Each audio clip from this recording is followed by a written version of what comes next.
So let's talk about why people shrink as they age, especially women. Women actually shrink more than men. Why is that, and what can we do to prevent that? You don't want to wait until you're 2 to 3 inches or 4 inches shorter and try to reverse that.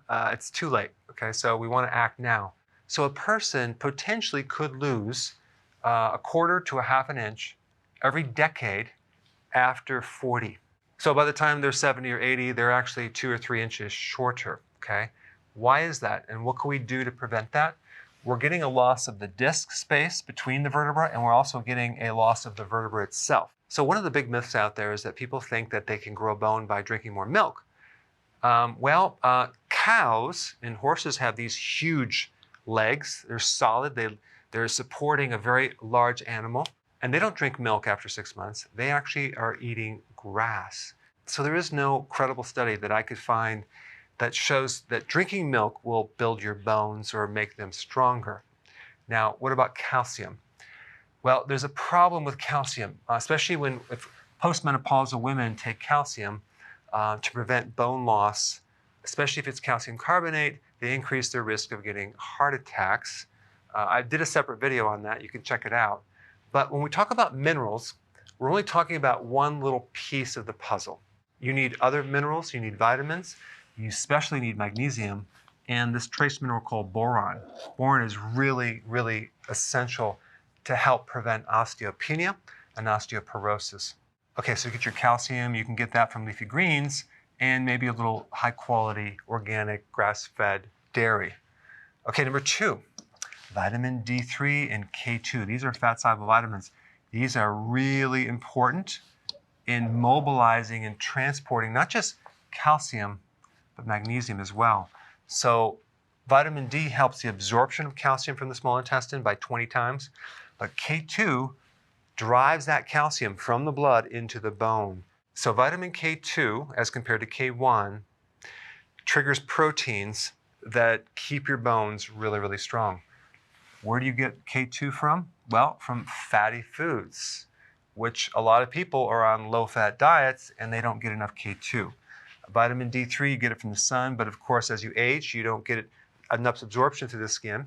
And you have to actually be in the sun for a certain amount of time and expose enough of your body to the sunlight to get what you really need from vitamin D3. So my recommendation is to take both of these as a supplement, especially if you're getting older and you just want to make sure you're getting enough to avoid osteopenia, things like that. This is a big one, number 3, low estrogen, okay? And I'm talking about women after menopause. So when you're low in estrogen, it's going to be harder to build bone. You actually break bone down more than you're building it back up. But this is usually coming because the adrenal glands, which are supposed to be backing up the ovaries during menopause, are not making enough estrogen. So you have the ovaries and the adrenal glands that make estrogen. Going into menopause, if your adrenals are too exhausted, as in adrenal fatigue, you get this situation where you get too much cortisol and not enough estrogen production, thus hot flashes and other problems.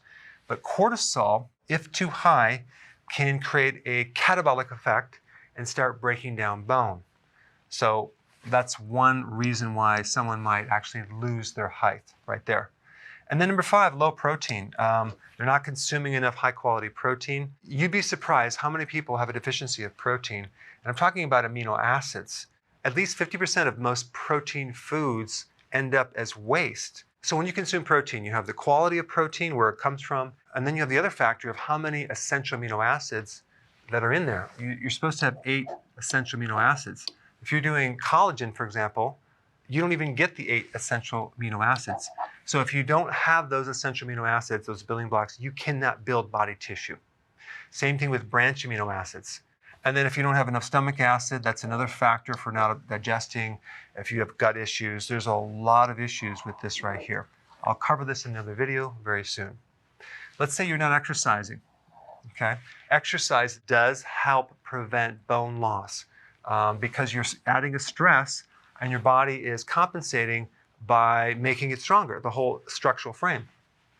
Number 7, growth hormone, and also something called IGF number 1. I want to discuss that in this next slide. It's very, very important. Growth hormone. As you age, you lose your ability to make growth hormone.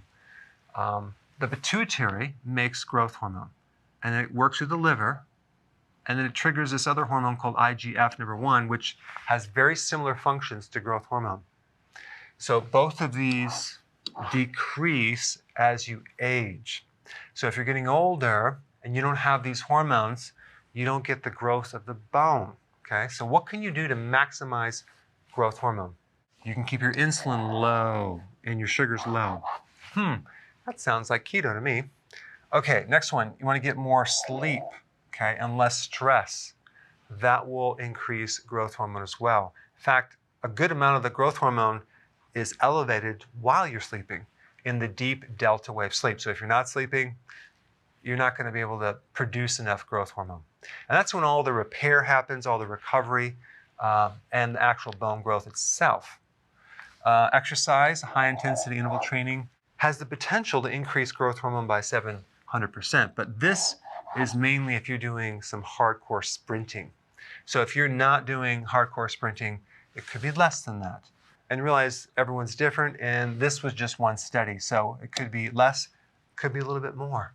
But high-intensity interval training is the way to go, but do it gradually at first so you don't overdo it. Vitamin D, very important in increasing growth hormone. Lots of sun, or take it as a supplement. But this right here is probably the most potent stimulator of growth hormone, and that's intermittent fasting. You can increase growth hormone by 1,300 to 2,000% when you do intermittent fasting. So again, intermittent fasting will help you get younger, and I'm talking about your bones as well. So the moral of the story is don't wait until you're 2 to 3 to 4 inches shorter. Do something now as a preventative measure. Hey, if you're liking this content, please subscribe now, and I will actually keep you updated on future videos.